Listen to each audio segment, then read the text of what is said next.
Good morning student. स्वागत है हमारे ऑनलाइन क्लास में। हम जो है साइंस के अंदर चैप्टर नंबर 7 परमाणु सिद्धांत और तत्वों का आवर्ती वर्गीकरण के बारे में पढ़ रहे हैं, जिसमें हमने कल जो है रदरफोर्ड के परमाणु मॉडल का स्वर्ण पत्र प्रयोग के बारे में पढ़ा था, जिसमें रदरफोर्ड ने एक स्वर्ण पत्र यानी सोने की एक पतली पन्नी ली। सोने की पतली पन्नी पर एल्फा अणु की पहचान की तो उन्होंने पाया कि अधिकतर जो एल्फा कण है वो पन्नी के सीधे आर पार निकल गए और कुछ कण जो है हल्की दिशा से विचलित हुए और बहुत कम कण जो है लगभग 20,000 में से एक कण टकराकर वापस उसी दिशा में आ जाता है। तो इस प्रयोग के आधार पर रदरफोर्ड ने अपना परमाणु मॉडल दिया, जिसके जो मुख्य बिंदु है वो इस प्रकार से है कि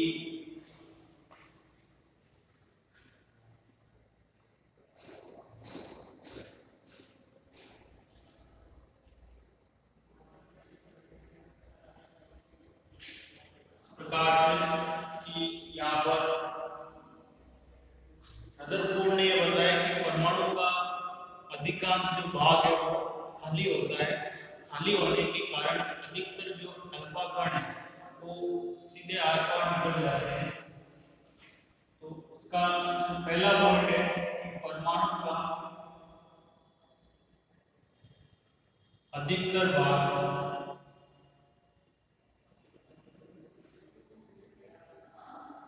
खाली होता है।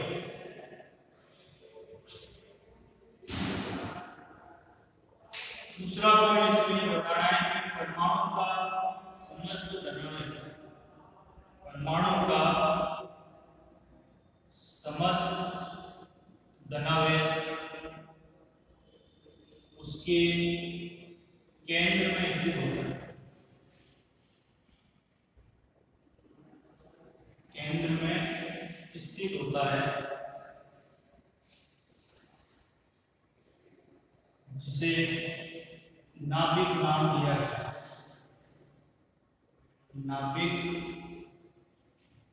नाम दिया गया।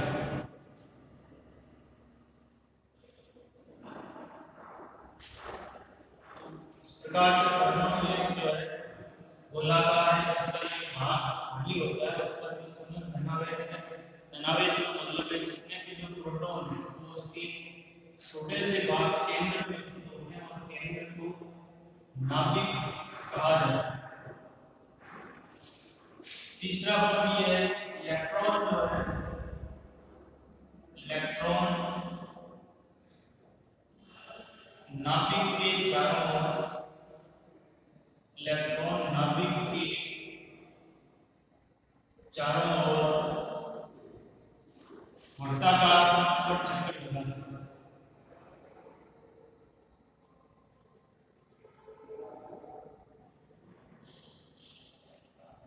नाभिक के चारों ओर वर्ताकार चक्कर लगाता है।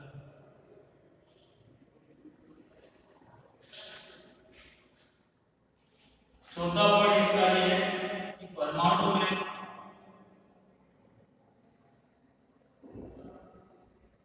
धनावेश और ऋणावेश की मात्रा समान होती है। परमाणु में धनावेश व ऋणावेश की मात्रा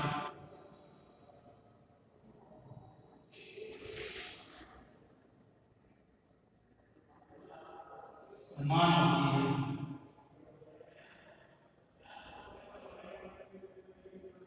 इस कारण परमाणु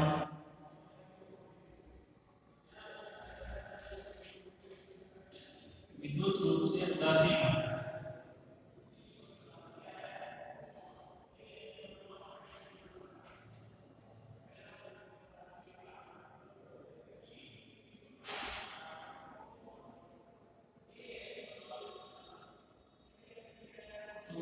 ये जो है रदरफोर्ड के परमाणु मॉडल के कुछ मुख्य बिंदु है। पहला बिंदु ये है कि परमाणु का अधिकतर भाग खाली होता है। दूसरा पॉइंट ये है कि परमाणु का जो समस्त धनावेश है वो उसके केंद्र में स्थित होगा, जिसको नाभिक नाम दिया गया। तीसरा पॉइंट ये है कि इलेक्ट्रॉन जो है नाभिक के चारों ओर, इस प्रकार से नाभिक के चारों ओर वृत्ताकार पर चक्कर लगाते हैं इलेक्ट्रॉन जो इस प्रकार से लगातार घूमते रहते हैं। और चौथा पॉइंट ये कि परमाणु में धनावेश और ऋणावेश दोनों की मात्रा समान है, जितने प्रोटॉन है उतने इलेक्ट्रॉन है, तो दोनों के जो आवेश है वो परस्पर एक दूसरे को निरस्त कर देते हैं। इस कारण परमाणु जो है विद्युत रूप से उदासीन होता है। ये रदरफोर्ड ने अपना परमाणु मॉडल दिया। रदरफोर्ड के परमाणु मॉडल के सबसे जो महत्वपूर्ण बात है कि उन्होंने जो है नाभिक की खोज की परमाणु में, इस कारण इनको जो है नोबेल पुरस्कार दिया गया। अब इस मॉडल की कमियां क्या है, रदरफोर्ड के मॉडल की कमियां, तो इनकी जो कमी यह है कि ये परमाणु के स्थायित्व को समझा नहीं पाए, क्योंकि एक मैक्सवेल नामक वैज्ञानिक ने एक सिद्धांत दिया कि जब भी कोई कण गति करता है तो गति करते समय में विकिरण उत्सर्जित करता है। विकिरण उत्सर्जित करने के कारण उसकी ऊर्जा में कमी आती है, और यदि उसकी ऊर्जा में कमी आएगी, जैसे यहाँ पर इलेक्ट्रॉन जो है वो यहाँ लगातार चक्कर लगा रहा है, तो जब ये लगातार चक्कर लगाएगा तो इसकी ऊर्जा में कमी आएगी, और कमी आने पर ये अपना पद छोटा करता जाएगा, और छोटा करते करते अंत में ये नाभिक में गिर जाएगा। ऐसा नहीं होता है। इस बात को रदरफोर्ड समझा नहीं पाए। ये रदरफोर्ड के परमाणु मॉडल की कमी है। तो उनकी जो कमियां हैं,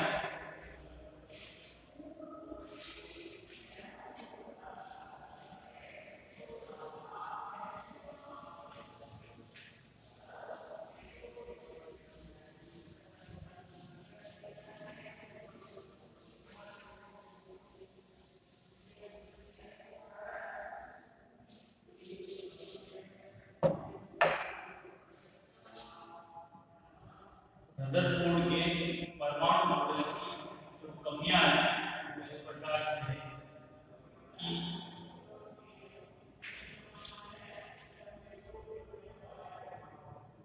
मैक्सवेल के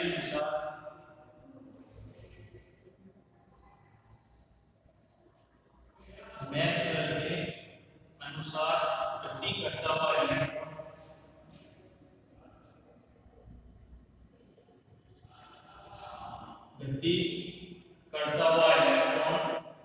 विकिरण के रूप में विकिरण उत्सर्जित करता है।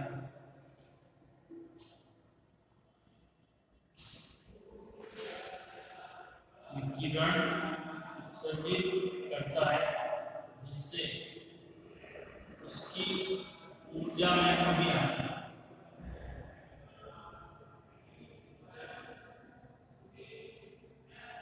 जिससे उसकी ऊर्जा में कमी आती है। इस कारण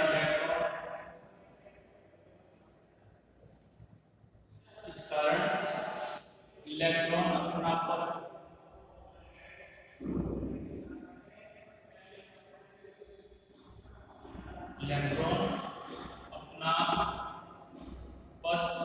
छोटा करता जाएगा,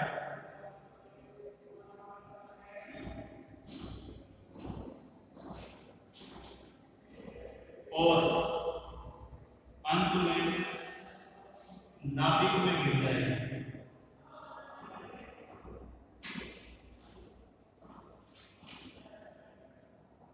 नाभिक में गिर जाएगा जिससे परमाणु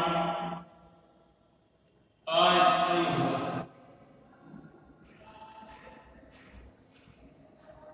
जबकि हम जानते हैं कि परमाणु स्थायी होता है, जबकि हम जानते हैं कि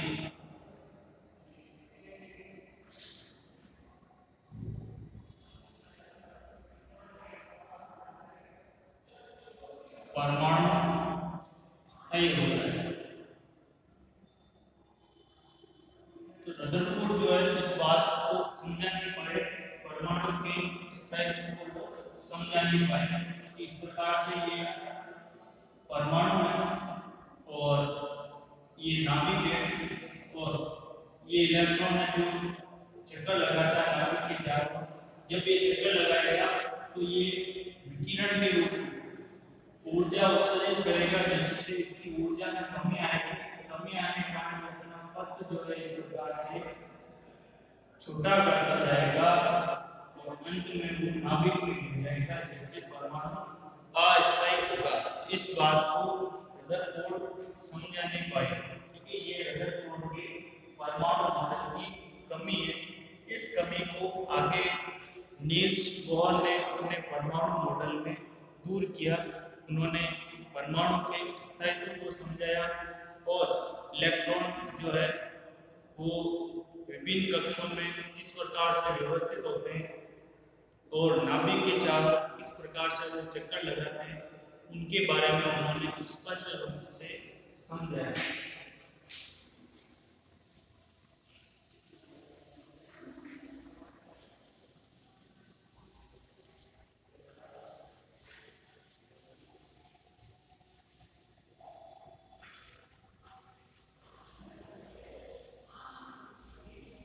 इसके बाद में अगला जो टॉपिक है वो है नील्स बोर का परमाणु मॉडल। नील्स बोर का परमाणु मॉडल।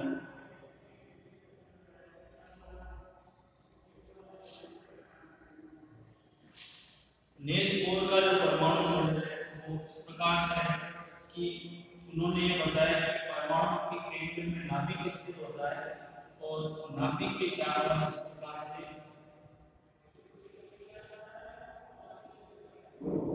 वर्ताकार कक्षाएं होती हैं। इस प्रकार से वर्ताकार कक्षाएं होती हैं जिनमें इलेक्ट्रॉन चक्कर लगाते हैं। इन कक्षाओं को कोष या ऊर्जा स्तर कहा जाता है। ये नाभिक है, नाभिक और ये कोष है। नाभिक के पास में स्थित कोष को के फिर एल एम एन इनको नाम दिया गया के एल एम एन, जो नाभिक से दूरी के आधार पर, और नाभिक के पास में स्थित कोष है उसके लिए एन का मान 1 होता है, इसके लिए एन का मान 2, इसके लिए एन का मान 3, इसके लिए एन का मान 4। इस तरीके से आगे और कक्षाएं होती है। तो इस प्रकार से रदरफोर्ड जो है, ये जो नील्स बोर है, इन्होंने अपने परमाणु मॉडल में इनका जो परमाणु मॉडल है वो कि इलेक्ट्रॉन जो है वो नाभिक के चारों ओर निश्चित कक्षाओं में चक्कर लगाते हैं। ये इनका पहला गुण है। इलेक्ट्रॉन नाभिक के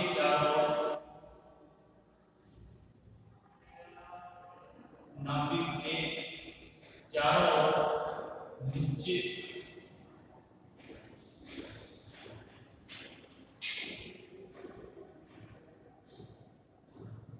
कक्षा में चक्कर लगाते हैं,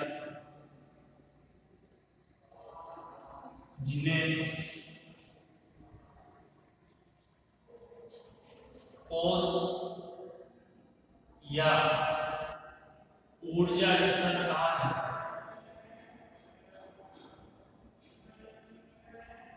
तो ये जो है नील्स बोर के परमाणु मॉडल का पहला पॉइंट है कि इलेक्ट्रॉन जो है नाभिक के चारों ओर निश्चित कक्षों में चक्कर लगाते हैं। उन कक्षों को कोष या ऊर्जा स्तर कहा जाता है।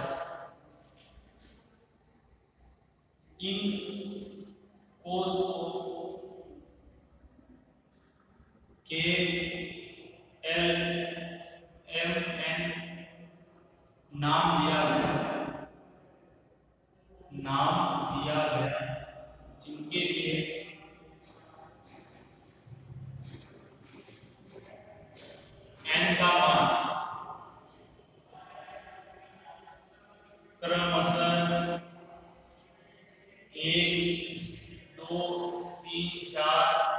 होता है। इन्होंने ये बताया कि हर एक कोष की अपनी एक निश्चित ऊर्जा होती है। जो कोष नाभिक के पास में स्थित होते हैं उनकी ऊर्जा कम होती है और नाभिक से दूरी के आधार पर इनकी जो ऊर्जा है वो बढ़ती जाती है। जब कोई इलेक्ट्रॉन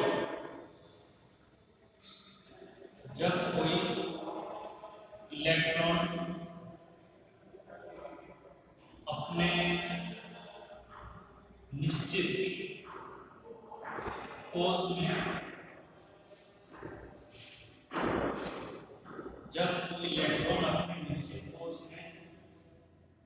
चक्कर लगाता है तो उसकी ऊर्जा में कोई परिवर्तन नहीं होता। उसकी ऊर्जा में कोई परिवर्तन नहीं होता।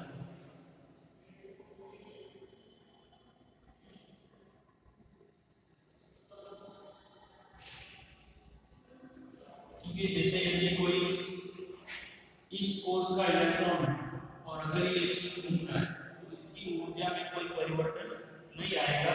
जब इलेक्ट्रॉन कोष चेंज करेंगे, एक कोष का इलेक्ट्रॉन यदि L में जाएगा तो उसकी ऊर्जा में परिवर्तन होता है।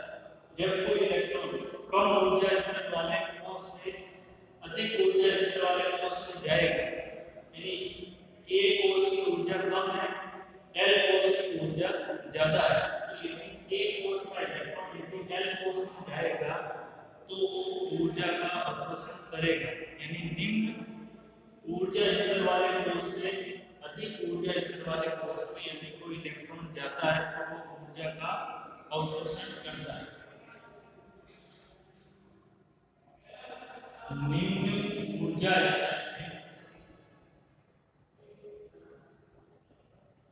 अधिक ऊर्जा स्तर वाले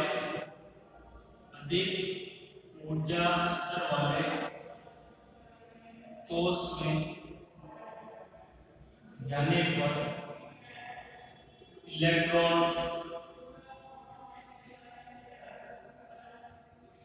ऊर्जा का अवशोषण करता है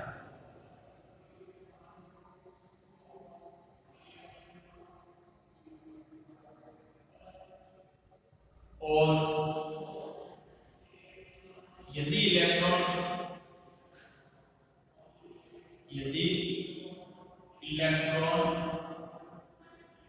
उच्च ऊर्जा स्तर से निम्न ऊर्जा स्तर में आता है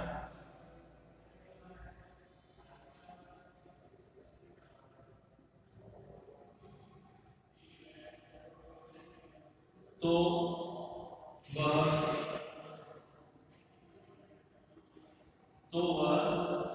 ऊर्जा सर्जित करता है।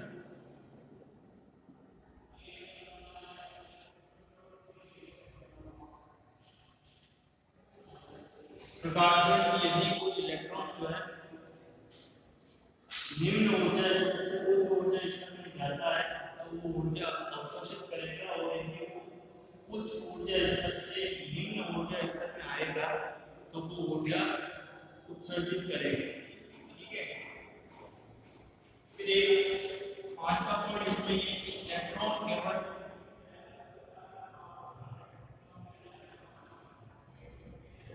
उन्हीं कक्षों में चक्कर लगाते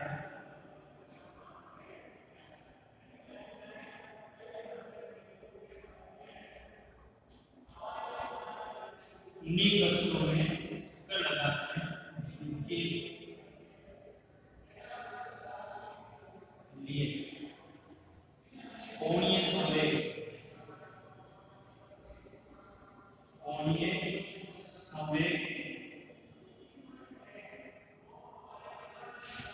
का मान